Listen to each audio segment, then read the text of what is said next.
просто не можах да устоя на този нож и го взех. Какво представлява? Това е Glock. Известната марка Glock за пистолети. Благодарение на този нож разбрах, че всъщност човека, който е създал Glock пистолетите, първото му изделие е станало така популярен и надежден с този нож. Гастон Глок. Знаех, че е бил човек, който е правил пластмасови такива неща, форми. Затова и пистолета, ако сте виждали и държали, е такъв пластмасов. Много хора ги тупат дръжките да им става по-грапав. Както и да е. Гастон Глок произвежда този нож, става доста популярен навсякъде по света. Първоначално предназначението му е било освен за самостоятелно носене и за байонет на една пушка, доста така футуристично изглеждаща. Е тая Штайр. Слага се отпред и се ползва като байонет. Нещо трябва да обърна внимание, да внимавате да не си купите някой менте. Има доста такива и доста скъпи.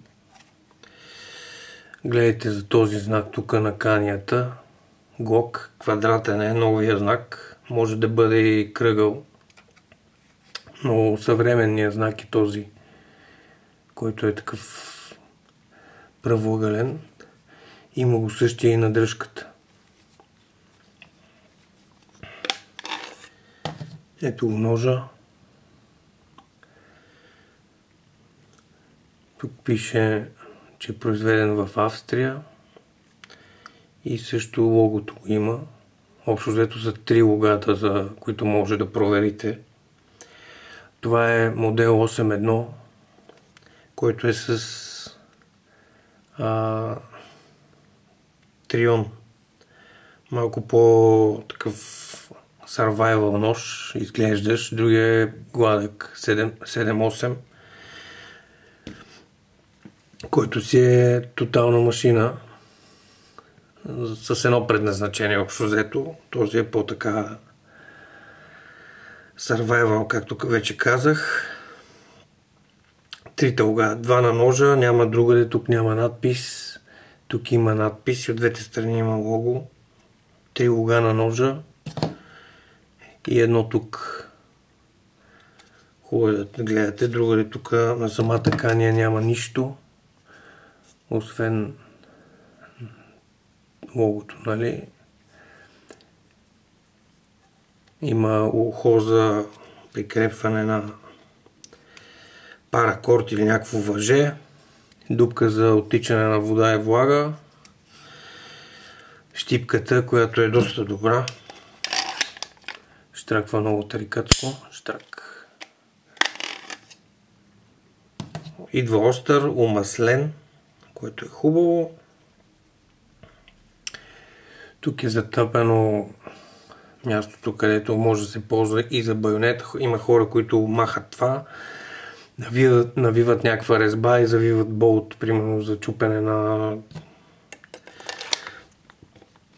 Не съветвам да е за глави и такива неща, но примерно за стъкло или нещо такова може да се завие тук. Прикрепването става супер лесно, колана и заключвате и е готово за употреба. Става с една ръка да се работи. По-трудно, но става, особено като е нов, е по-трудно. Специалните зъбчета за самата щипка, нали, която е хубав нож, така стабилен нож, може да се ползва за бушкрафт нож, макар че не е препоръчително. Мисля, че не стига до край острието. Хубав профил има. Остричък е. Обмаслен, както вече казах. Здрав нож, лек, от 200 грама тежи, аз го мерих моя. Острието от тук до тук е 16 см беше, целият нож е 29 см. Доста популярен нож, доста от армиите го ползват навсякъде по света, доказал себе си и е много красив, честно казано е супер обикновен, лек, може да ти свърши хубава работа и може да се разчита все пак и Австрия. Макар че от времето до сега със сигурност нещата може да са се променили, но е много красив. Виждал съм го по филмите, не съм се заинтересувал общо взето какъв е ножа, но в крайна сметка ми попадна и реших да го взема, защото много ми харесва. Винаги ми харесва от дете. Известна марка Glock, има го в различни цветове, зелено, Сахара, такъв пясъчен има, мисля, че има и сив, тия по-новите, и с различен профил, може и това да го няма. При модела 78, това е 81. Хубав нож. Може, ако сте на лов за истински такъв по-сериозен нож, мисля, че това е добър избор.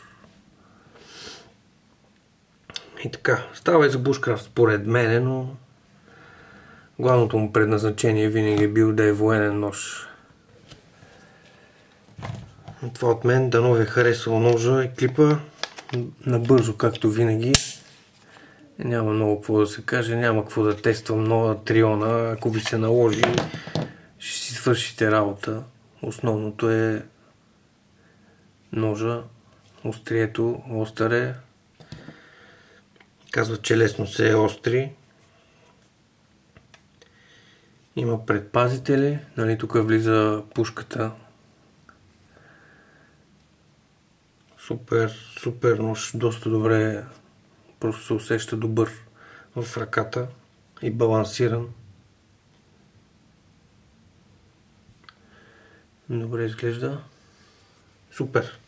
Glock. Всеки знае пистолетите. Вече знам и ножа аз специално. Праскайте палците нагоре-надолу и до скоро.